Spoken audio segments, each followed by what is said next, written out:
Inilah salah satu masker custom yang terbuat dari kain yang diproduksi oleh salah satu pengusaha percetakan di Kota Batu Raja. Masker custom yang terbuat dari kain ini menjadi salah satu solusi untuk mendapatkan alat pelindung diri di tengah kelangkaan masker di pasaran. Masker kain ini dianjurkan oleh pemerintah untuk selalu digunakan saat keluar rumah. Penggunaan masker ini cukup ideal untuk mencegah COVID-19. Permintaan masker ini sendiri di sejumlah usaha konveksi di Kabupaten Oku cukup tinggi, apalagi harga yang masih terjangkau dan masyarakat bisa mendesain sendiri warna dan gambar yang diinginkan.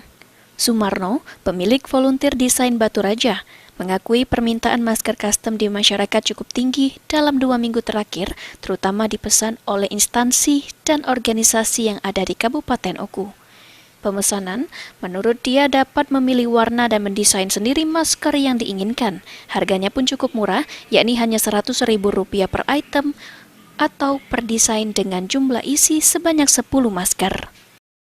Namun yang kita produksi ini yang jelas ya berdasarkan permintaan. Yang pertama yang sudah diproduksi itu masker custom. Jadi masker sesuai keinginan ya, contoh yang ada logo palang merah, ada logo Polres, rumah sakit dan lain sebagainya. Nah itu yang sekarang ini permintaan cukup tinggi. Ari Pranika, PAL TV.